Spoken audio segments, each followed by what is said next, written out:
Hello, National Park enthusiasts. Earlier, we showed you how to build a clustered bar chart or column chart using real national park data from the U.S. National Park Services. There's a couple different ways we can organize our findings. We can organize the clustered bar chart by national park, or we could do it by year. Now what we're going to do is shift over to make a stacked column chart, but I do want to show you something that can happen that can be a little annoying, and it just kind of tells you to do your formatting at the end. Suppose I wanted to change over to some other kind of chart early on. Look what happens. All the color schemes change and even the titles change. So make sure that you know in advance what it is that you want to be doing, and then do all the dressing at the very end. That's my recommendation to you. I've created a new tab down here, Stacked Bar Chart. So from that perspective, I am going to just delete this. I will highlight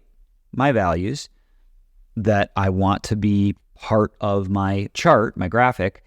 I'll press Insert, Chart, and it starts me over again with a clustered column chart. What I'm going to do instead, I'm going to head and make it a stacked column chart. Stacking just adds up the total. Here we see Smoky Mountains, Grand Canyon, Zion, Rocky Mountain, and Acadia stacked by year 2019 through 2022. We may find that there's value in switching the rows and the columns, and we certainly see that Smoky Mountains wins. But if we switch by year, we get some sense of, okay, now we're looking by year and what parks were those attributable to. As we had guessed, 2020 was a really bad year for national parks because of the pandemic, and we see that 2021 overall, we hit a new record, and 2022 looks roughly about the same, maybe a little lower than 2019. As mentioned, there really can be value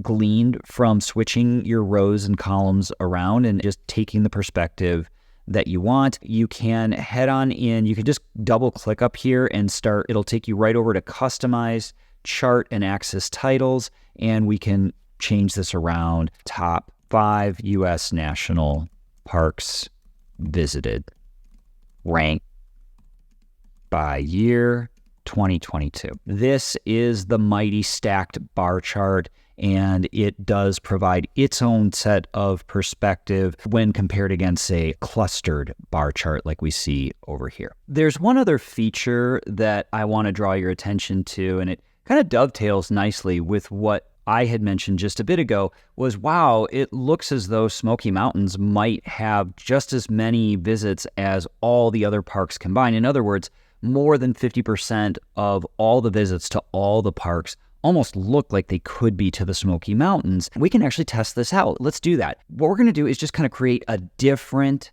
type of stacked bar chart. The stacking, instead of it taking on the standard setting, we can put it to 100%. And what this does is it turns these essentially into relative frequencies, or the percentage of the total by year. We can see for each year what percentage of the parks went where. And in the case of the Smokies, we almost get to 50% for 2020, but not quite. And in none of the 4 years does the Great Smoky Mountains National Park actually achieve that 50%. This stacking at 100% changes the perspective. Now they're all the same heights. We see that Grand Canyon was really attenuated for 2020. That just kind of leaps off the page when you see that in percentage terms.